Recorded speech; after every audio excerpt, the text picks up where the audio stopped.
शौर्याला तोड नाही, जो अथांग आहे सागरा समान, ज्याचं छत्र म्हणजे आभाळा समान, जो त्या सूर्याची शान, मराठी मनातला धगधगता स्वाभिमान. काहीच आहे सह्याद्री ज्याला शंभूचा अभिमान, अहो ज्याला शंभूचा अभिमान. अहो महाराष्ट्राच्या देवारात ज्याचं पहिलं स्थान, अहो महाराष्ट्राच्या देवारात ज्याचं पहिलं स्थान, असेच ते छत्रपती शिवाजी महाराज.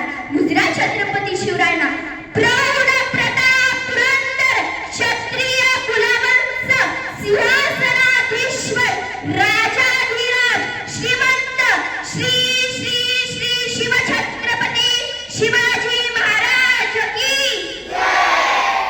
अहो हंटरच्या धाकावर आणि बंदुकीच्या धाकावर, अहो हंटरच्या धाकावर आणि बंदुकीच्या धाकावर मी अनेक वाघांना वाघाप्रमाणे जगायला शिकवणारी माणसं बघली, परंतु बंदुकीच्या धाकाशिवाय आणि हंटरच्या धोकाशिवाय वाघाला वाघाप्रमाणे जगायला शिकवणारा एकच वाघ बघितलाय, आणि तो म्हणजे छत्रपती शिवाजी महाराज, आणि तो म्हणजे छत्रपती शिवाजी महाराज. अहो आपण ज्या महाराष्ट्रात राहतोय तो महाराष्ट्रच म्हणजे काय, आपण ज्या महाराष्ट्रात राहतोय तो महाराष्ट्रच म्हणजे काय, तर मी सांगते तो महाराष्ट्र म्हणजे छत्रपती शिवाजी महाराजांच्या विचारांचा, जिजाऊंच्या संस्कारांचा आणि शंभूच्या पराक्रमांचा साक्षीदार म्हणजे माझा हा महाराष्ट्र. कष्टकरी शेतकऱ्यांचा, दीनदलितांच्या 105 बलिदानांचा महाराष्ट्र म्हणजे माझा हा महाराष्ट्र. दिल्लीच्याही तख्ताला घाम फोडणारा जिगरबाज माझ्या मर्द मावळ्याला, जिगरबाज माझ्या मर्द मावळ्याला, असा आहे माझा हा महाराष्ट्र. इथे बसलेल्या एकाच्या जनात छत्रपती शिवाजींबद्दल आदर, प्रेम, माया, आपुलकी हे सगळंच आहे, आणि इथे बसलेल्या सर्वांच्या जनात छत्रपती शिवाजी महाराजांचा इतिहास मनात ठासलेला आहे.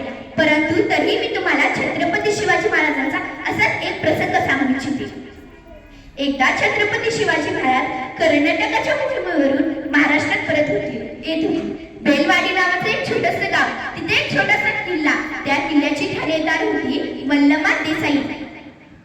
दादाजींना वाटले जाता जाता एवढा किल्ला घेऊनच जावा, म्हणून दादाजींनी मल्लमा थोडीशी सैन्य गोळा केली आणि मल्लमा देसाईवर चाल करून गेली. पण मल्लमा देसाई ही चिकाटीची, तिने हार न मानली आणि त्या मावळ्यावर प्रहार केला आणि त्या मावळ्याचा पराभव झाला.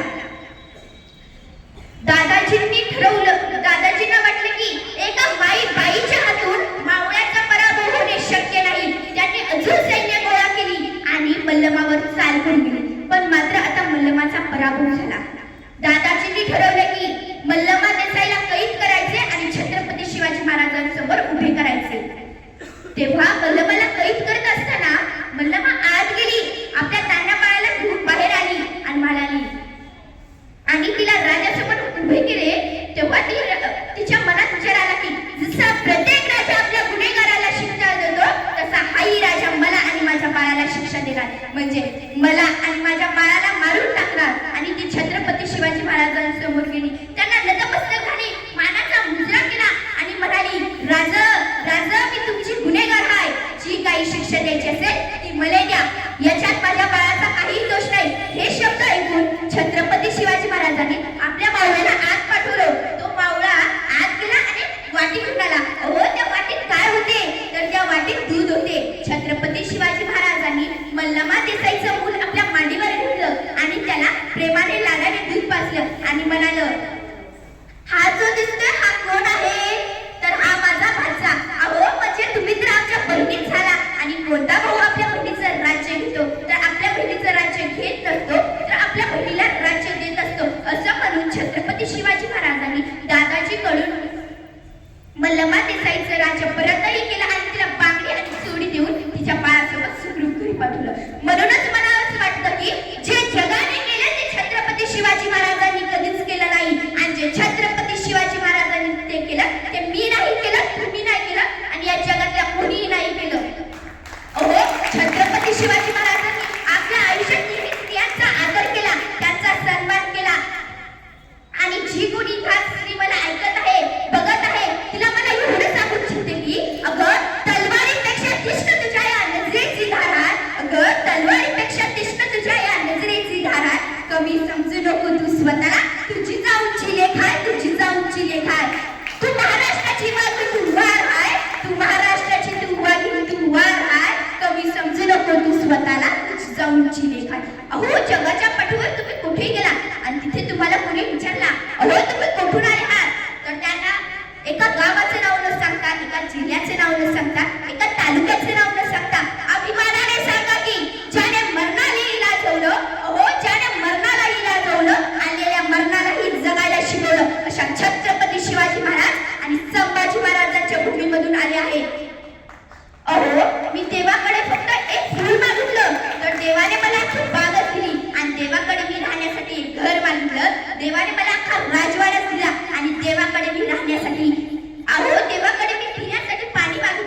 जेव्हा छत्रपती शिवाजी महाराजांची, संभाजी महाराजांची जयंती येतात तेव्हा काही लोक